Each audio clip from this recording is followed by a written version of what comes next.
Halo teman-teman, lu masih ingat nggak PMK 37 2025 yang dibikin oleh siapa tuh? Si oknum menteri ya, menteri brengsek gitu ya. Yang bercanda guys ya. Yang membuat sebuah aturan yang sungguh-sungguh aneh, sungguh absurd di mana marketplace disuruh memungut PPh bagi para pengusaha-pengusaha di marketplace. Alasannya sih untuk memberikan keadilan lah, memberikan kesetaraan, apalah omong kosong semua ya. Alasan yang paling tepat adalah pengen menaikkan penerimaan pajak, pengen berburu di kebun binatang, pengen berburu orang-orang yang berjualan di marketplace. Nah, faktanya sampai hari ini teman-teman ya, ini sudah September. Dari bulan Mei ya, Mei, Juni, Juli, Agustus, September sampai hari ini belum ada marketplace yang betul-betul bisa melaksanakan dengan tepat dengan benar. Lu kira gampang bikin pemotongan-pemotongan seperti itu? Tidak gampang, bos. Sulit sekali ya. Sudah gitu, di marketplace itu sangat rumit perhitungannya. Ada penjualan, ada HPP, ada komisi-komisi, ada pemotongan ongkir, ada bonus, ada pemotongan bla bla bla bla bla bla dan sebagainya. Jadi sulit sekali menghitungnya. Udah gitu kalau salah hitung, mampus si marketplace-nya kena, si pengusahanya juga kena ya. Jadi PMK 37 ini betul-betul prinsip negeri Konoha ya. Kalau bisa kami persulit, kenapa kami permudah? Kalau bisa kami bikin repot, kenapa kami bikin lu gampang gitu kan? Jadi PMK ini betul-betul sengaja mempersulit semua pihak. Marketplace dibikin sulit, pengusaha dibikin sulit, yang gampang cuma satu, DJP. DJP tinggal terima data aja. Tinggal terima data. Mana data lu? Kalau lu nggak ada data, gua kasihin lu SKP ya. Kalau lu ada data, mana datanya gua mau lihat. Akhirnya data itu akan dipakai buat apa teman-teman? Nah, datanya akan dipakai untuk memeras wajib pajak, untuk berburu di kebun binatang ya. Memang memang memang sekacau itu ya teman-teman ya di negeri Konoha itu ya. Oke, gue share teman-teman semua informasi terbaru ya. Nggak baru sih ya. Data yang diberikan marketplace ke DJP akan dipakai untuk pengawasan. Oke, teman-teman ya. Tentu saja pengawasan di sini maksudnya bukan untuk memberikan keadilan. Pengawasan di sini maksudnya untuk berburu di kebun binatang ya, untuk memeras wajib pajak. Sudah pasti ya teman-teman ya. Tapi itu hanya di negeri Konoha. Kalau Indonesia itu betul teman-teman ya untuk pemerasan. Untuk pengawasan ya. Kalau Indonesia betul untuk pengawasan. Oke, mari kita cermati kalimat ini. Data yang diberikan marketplace ke DJP, pertanyaan gua, data apa guys yang diberikan oleh marketplace kepada DJP? Coba gua tanya lu. Coba lu jawab teman-teman. Data apa yang diberikan oleh marketplace kepada DJP? Gampang teman-teman ya, gampang menjawabnya.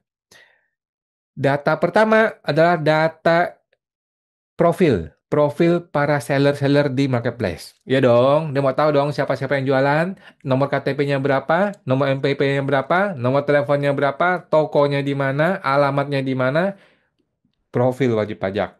Yang selama ini susah banget didapatin dari marketplace. Selama ini marketplace kan ngeyel nih. Marketplace bukan orang bodoh.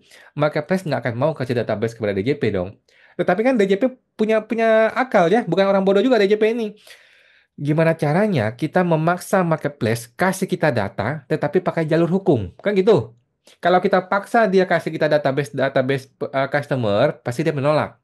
Kita bikin satu aturan yang baru. Kita paksa marketplace bikin bukti potong. Begitu marketplace bikin bukti potong, otomatis data customer kebuka semua. Gampang teman-teman ya. Logikanya simpel teman-teman ya. Kalau memaksakan marketplace kasih database secara langsung, itu melanggar hukum, melanggar hak.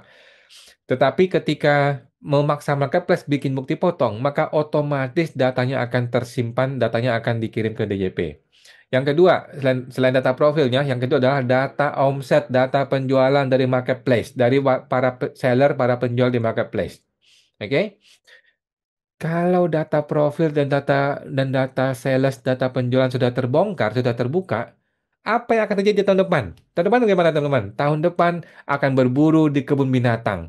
Siapa yang mau ditembak duluan? Siapa yang punya omset besar? Kan ketahuan semua guys. Bukan omon-omon teman-teman ya. Ketahuan semua. Semuanya ketahuan ya.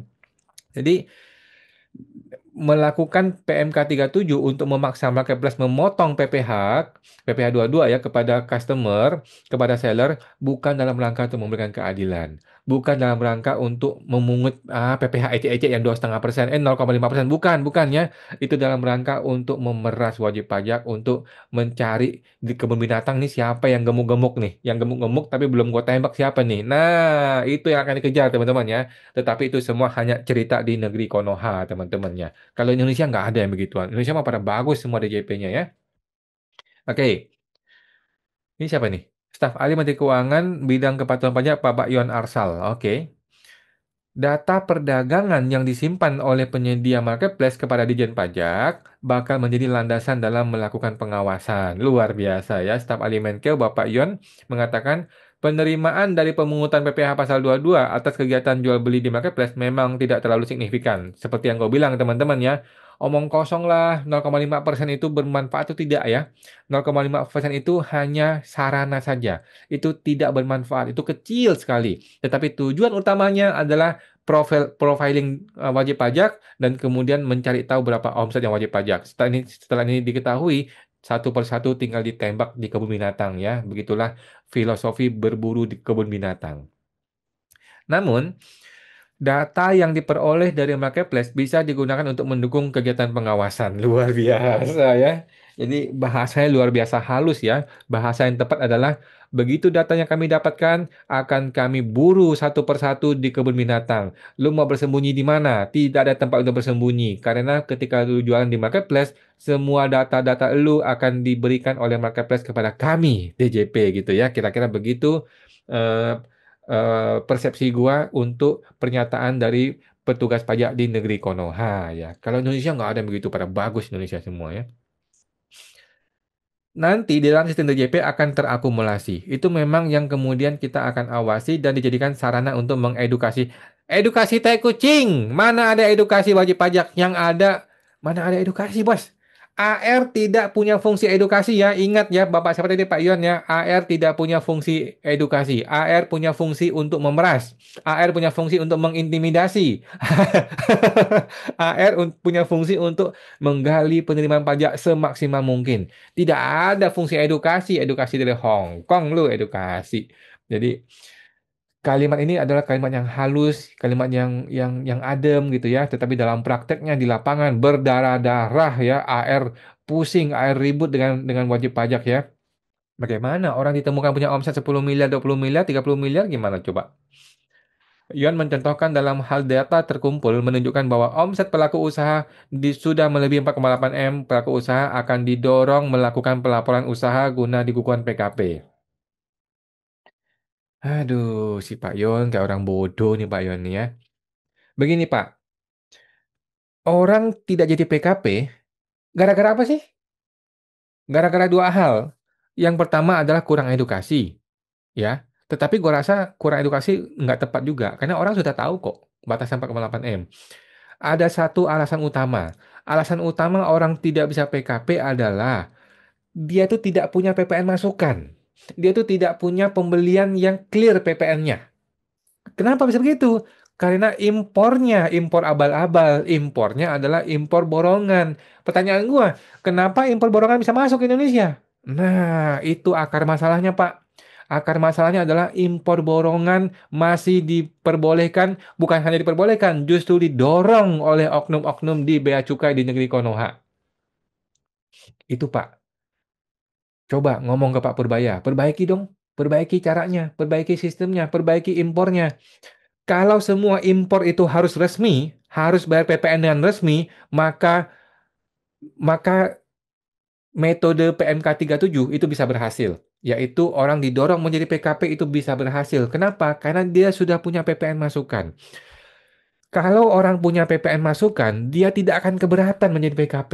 Dia akan bisa jadi PKP. Tetapi kalau orang tidak punya PPN masukan, alias impornya impor borongan, impor abal-abal, impor yang melanggar hukum, akibatnya adalah dia tidak bisa jadi PKP. Kalau dia jadi PKP, maka dia akan langsung bangkrut minggu depan atau bulan depan, karena dia tidak akan bisa bersaing dengan saingan-saingan dia yang lain yang juga impor bolongan.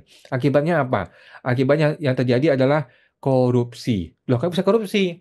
Karena ketika orang ketangkap, orang itu tidak bisa berkutik. Ketika orang ditangkap, dia tidak bisa berkutik. Mau jadi PKP dia nggak bisa, kalau mau mundur juga nggak mau orang pajaknya. Terjadilah win-win solution, terjadilah kong kali kong, terjadilah yang namanya korupsi. Udahlah, negosiasi aja lah. Gue nggak bisa gerak nih. Kalau gue PKP, gue mati. Tapi kalau gue mau mundur, ya nggak bisa juga, karena kan sudah ketahuan. Akhirnya terjadilah uang korupsi. Berhubung kantor pajak tidak boleh merekam, ya win-win solution lah. Ketemu gitu loh ya, ketemu solusinya. Tinggal kasih duit, diampuni selesai gitu ya. Tapi itu hanya cerita negeri Konoha, teman-teman ya. Nah, itu ya Pak Purbaya, tolong diperbaiki ya.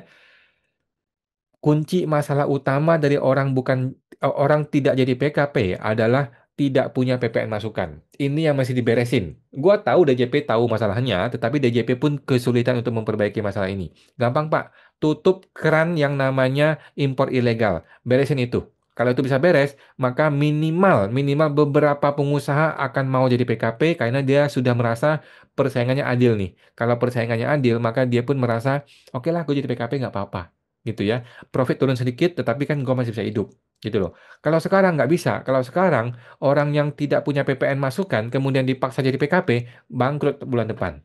Gitu, Pak ya. Gue rasa ini edukasi yang sangat mudah, sangat gampang dipahami, tetapi mau nggak dipahami oleh petugas pajak gitu ya. Ini di pasal 15 ayat 1 ya, PMK 37, setidaknya terdapat 4 informasi terkait perdagangan barang dan jasa di marketplace yang harus disampaikan oleh penyedia. Nah, ada 4 informasi teman-teman ya. Yang pertama adalah profiling, tentu saja profilingnya, NPWP, NIK, dan alamat korespondensi pedagang ya.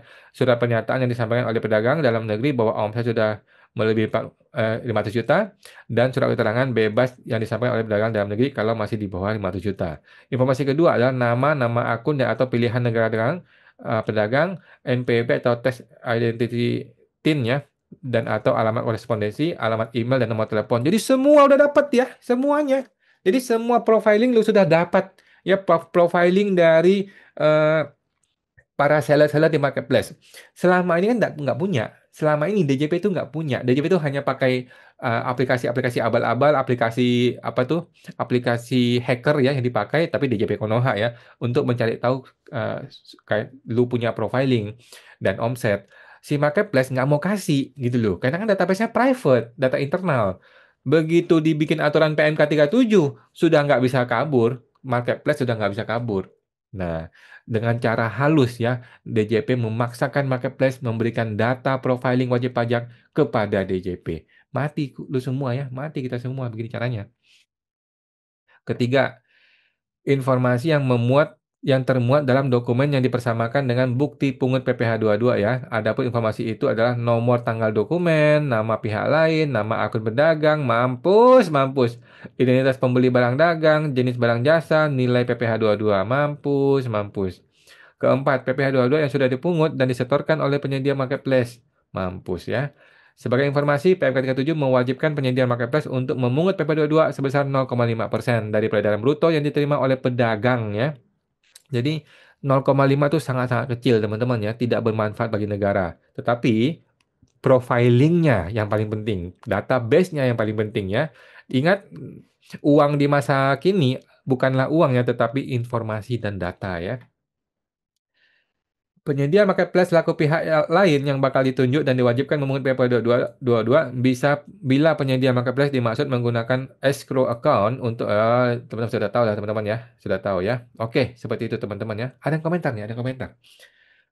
Di marketplace kata Pak Andi nih ya, di marketplace sangat sulit menjadi PKP karena selisih PPN masukan keluaran bisa 2%. Betul. Sedangkan harga sangat terbuka dan bersaing di marketplace. Betul. Beda 1.000 perak aja pelanggan pindah. Betul. DJP harus mempertimbangkan ini beda dengan offline. Betul. Pertanyaan gua, DJP peduli nggak? Mana peduli ya, orang seperti Sri Mulyani kagak peduli. Dia cuma peduli, lu kalau nggak bayar gua sikat. Mampus ya, cara pikirnya begitu. Pola pikir Sri Mulyani kan begitu ya. Pola pikirnya Sri Mulyani sama Surya Utomo kan begitu. Kalau lu nggak mau bayar, gua sikat. Lu nggak mau bayar, gua paksain 10 miliar, 20 miliar. Mampus lu, naik ke pengadilan. Pengadilan teman-teman gua lagi yang mutus. Mampus lu ya. Nah, jadi PMK 37 adalah sebuah PMK abal-abal yang memang sengaja didesain untuk berburu di kebun binatang. Nah, apakah Pak Purbaya akan membatalkan PMK 37? Gue sih nggak yakin. Semua sudah tergencet. Dan faktanya sekarang sudah September nih ya, sudah September, marketplace masih pada belum sanggup melakukan pemotongan PPh 22. Kalau begitu akibatnya apa? Akibatnya orang mesti bayar sendiri, di marketplace-nya akan diperiksa nanti dan dikenain denda karena dia tidak memotong. Akibatnya semua orang rugi. Yang tidak rugi adalah DJP karena tinggal terima data. Orang malas tinggal terima data aja begitu ya. Aduh, kasihan negara kita. Oke, teman-teman, sampai jumpa. Semoga terbantu.